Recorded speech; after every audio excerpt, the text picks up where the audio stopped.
welcome, man. Welcome back to the channel, guys. Yes, it's me again. Alright, getting ready to go on a test drive, guys, and feel like venting. Alright, yes, and what better group of people to vent to than my own personal YouTube subscribers? That's right. All 17, I want to say 18, all 17 or 18,000 of you guys. Which you all know, pretty much at least 10% is extremely active. Alright, but anyway, guys, I got a problem. I got a beef. This is the problem I have with warranty. Okay, warranty work. Now, if you're working at a dealership, you should know by now, there is no way around doing warranty work. You have to. Alright, ain't no way. Okay, it just ain't no way. That's the boat. That's what new cars go to get repaired. Warranty repairs. That's right, warranty repairs. This is a 2020 Dodge Grand Caravan. Yes, the 2020s are still out there, guys. In fact, this has a 62 TE and a 3.6 Pentastar engine. Not the third generation, second generation. All right. Anyway, it's in for Misfire. Okay. Yes, you're supposed to duplicate the problem, so that will help lead you to repairing the problem properly. But here's my problem with warranty. And I'm not really complaining because I know this and I know what happens and it just will never change. So, but I want to share it with you guys. I'm venting, I'm not complaining. Okay. Misfire detected problem testing, found out that the coil breaking down. Okay, now guys, before I get into this, I want you to understand something. That has no bearing on the car. Okay, a lot of people go, oh my God, already a 2020. Yes, from time to time, you will have a fluke part. Okay, a part that just out of nowhere fail. No matter how new it is, guys, these parts are man-made. All right, that's highly possible. So don't get in the habit of trashing the car maker just because a vendor's part failed. That happens. That don't mean the Dodge Grand Caravan 2020 models are garbage. No, that's not what that means. Every now and then you get these cars. But here's my beef I have with FCA. Okay, at the end of the day, for me to put that coil on, I'm gonna pay 2 tenths. 2 freaking tenths. Do y'all understand how mechanics get paid? We are commissioned, okay? Our pay hourly rate is negotiated between the mechanic and the employer, okay? Now, FCA rate that they pay our employer is also negotiated. It might be a set price, I don't know, but they don't get as much from an hourly standpoint as a customer pay job would. So the technician can't get as much. All right, his time will be deducted by a percentage standpoint, an hourly standpoint. Okay, let's say 5 tenths, 0.5. That is half an hour. So whatever you make per hour, you will get half of that. Let's round it off 30.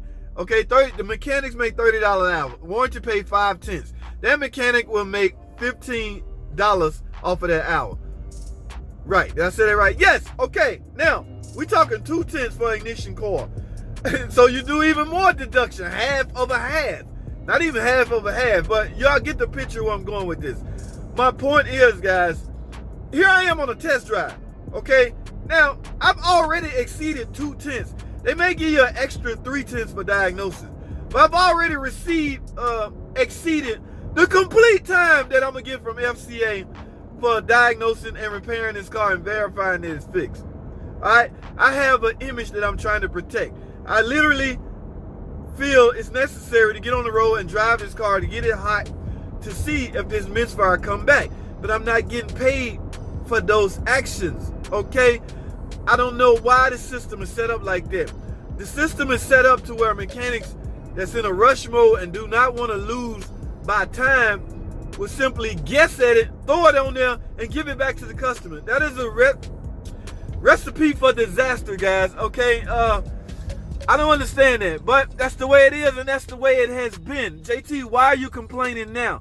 I have no idea. Like I said, there was a phone holder in this customer car, and I'm pissed off because I'm probably going to get about 4 tenths for this whole job, guys. I went to go to the car to get my diagnostic tool that I left in the car so I can diagnose this car. that 4/10 elapsed right there. But that's not FCA problem, okay? That's my problem. But what I'm trying to say, guys, you really have to be quick on the draw, diagnosing cars, and they want you to be accurate. So it's a slippery slope in how you proceed in diagnosing and fixing cars and trying to verify that it's fixed. Yes, I'm going to lose on this one. Chalk it up, JT. You can't win them all. Take the L and move on to the next car. Hopefully, you will make up for it on the next car. Now, it's not that I'm trying to make up for it. I'm trying to not say nothing insensitive, okay? Because my number one goal, I don't want this car to come back. So my number one goal is to make sure this car fixed. All right, yes, we graded on warranty repairs also. All right, now, I pretty much got a handle on this. I feel that it's right. I'm riding around in the car, watching my Misfire monitors on my scan tool. I do not see Misfire counting in cylinder 5. I put a new coil in cylinder 5. So I highly suspect the car is fixed. But guys, again, my point is what I have to go through to figure out or find out if I have successfully repaired the car. I would like to think I successfully repair every car, but you will not know this until you verify it. Okay, so you could literally have to get on the road and verify that it's fixed. But I've long exceeded my 4/10 that I'm gonna get for this complete repair because it's warranty.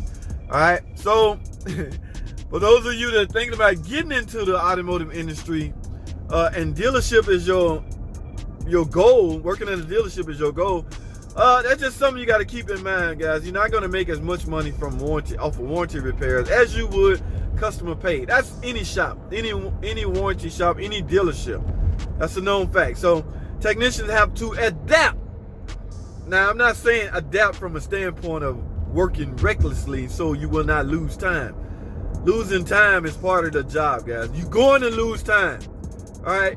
But the more you're into it and the more you learn and the more shortcuts you create on your own, it will all pay off, guys, okay? I'm just keeping it real, keeping it honest. It will pay off from a standpoint of you will not spend as much time on a car, even under warranty, that pays well.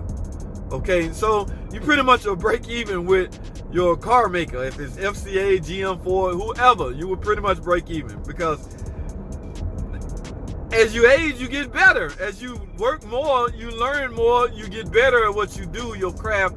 So that will result in a speedy repair. All right, man. Yes. I'm headed back to the shop. I'm on this test drive. I don't feel this car missing, but and guys, again, do not criticize the car maker for things like that. Every car maker have those fluke parts that will give the brand a bad name. FCA don't make spark plugs or coil. I wouldn't think. I mean, they got Mopar on the bag, but that bad, those one little bad parts can bring the image down. Okay, it can make the whole FCA. I don't even think they made the rocker arms that's giving the 3.6 Pentastar such a bad image. But the brand is taking the hit. All right, Pentastar is garbage just because Pentastar chose to use crappy vendors that supplied crappy parts. But at the end of the day, the guys that made the decisions are responsible. So, but they didn't know. It's like back in the day, we had a problem with the drive axles, the rear axles. Okay, a lot of that wasn't FCA. A lot of that was the vendor's problem. So vendors can inadvertently affect brands. Make a whole complete brand look totally bad just because they built a bad part. I'm just talking. I'm back at the shop, guys, so I'm done. Hope y'all had a nice weekend. Just figured I'd chit chat with you guys, especially you ones that thinking about going to work for a dealer or the ones that's leaving the dealer. A lot of people are leaving the dealer. I'm gonna have to stick it out. I'm gonna stay out. I mean, because making a lot more money is really not my objective at this point. And I'm comfortable with the brand.